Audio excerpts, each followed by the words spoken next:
Federal Drive is presented by GEHA, Government Employees Health Association, proudly providing health and dental benefits to federal employees and their families. Visit GEHA.com. The Trump administration wants to start privatizing more airport security screening operations. The White House's 2027 budget request would cut jobs at the Transportation Security Administration and shift much of that funding to private screening contractors. For more, Federal News Network's Justin Doubleday joins me now. Justin, thanks for being here. Good to be here, Terry. This is a popular topic these days. What's in the TSA budget request for privatization? So TSA's fiscal 2027 budget justification documents details this privatization shift. The agency would cut roughly 8,400 positions from its budget out of 61,000 today. And that includes approximately 4,500 airport security screener positions. That would reduce TSA's budget for personnel costs by about $530 million.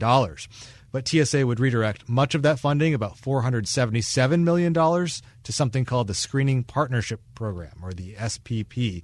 That's where TSA actually gives private companies contracts to do airport screening at select airports. Right now, there's about 20 airports in the program today. We've seen how the difference in performance at those airports played out over the DHS shutdown. How would TSA expand the program with that extra money? So TSA, under this plan in the budget, would require all Category 3 and 4 airports to shift to using the Screening Partnership Program rather than relying on TSA airport screeners. Now, Category 3 and Category 4 airports, as defined by TSA, are the smallest commercial airports out of the 440 or so commercial airports across the country. And so this would be extremely small county airports, regional airports, really small places that don't have a lot of throughput initially. There are roughly at least 50 to 60 or so of those airports across the country right now. So that would increase the Screening Partnership Program to 80 airports on top of, at the very least, on top of the 20 that exist today. So they're kind of starting small. But again, the Office of Management and Budget document that initially announced this request said that this begins privatization of TSA. So there's something of a push within this administration to start shifting TSA toward more private operations for sure. What's the argument of starting this new privatization effort at the smaller airports instead of the big ones like Atlanta? That's certainly an effort to prove out a concept, I think. And this would not be a major change for most folks, shifting a major airport's screening operations where they have multiple gates and multiple entryways onto those gates and multiple, hundreds of TSA officers and all these different machines in different cases. That would be a big lift, and that could cause some disruption. Certainly the smaller airports would allow you to minimize disruptions to most people and start to prove this out. And there's been kind of the longstanding argument that private contractors could do this more efficiently than TSA. And then there's the recent argument you alluded to that this would insulate airports from shutdown effects because TSA screeners aren't paid during shutdowns typically, and then they start calling out, understandably, because they need to make money other ways, and then you start to see these impacts of shutdowns. The SPP Screening Partnership Program airports didn't have those impacts as we saw during the latest shutdown, and so that's been another kind of feather in the cap for arguments for privatizing TSA. That seems like a pretty compelling argument to me, but there are folks who argue against it. What's their logic?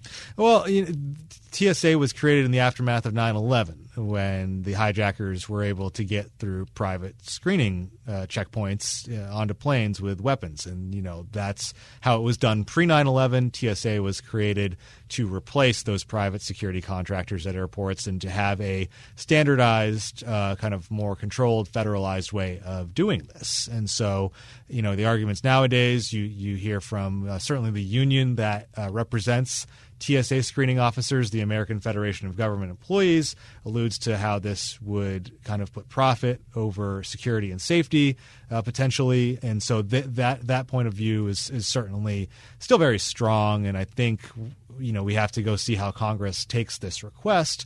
But I think that it will be interesting to see the number of Republicans who agree with the privatization push today, because I think over time we've seen Republicans really support the TSA workforce. A lot of them actually wanted to increase TSA pay several years ago when that finally happened, when they got the pay increase. That was widely supported by Republicans.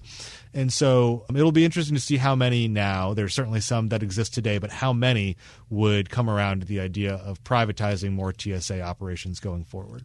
Even if they did expand privatization, TSA still bears the responsibility for ensuring that the contractors are meeting all the proper protocols, right? That's correct. That's how the screening partnership program works today. Is TSA has oversight of the contractors. They contract with the contractors in the first place. It's not like airports go out and choose their own contractor. So it's still a TSA run program. TSA would still exist in a lot of different privatization proposals that you see.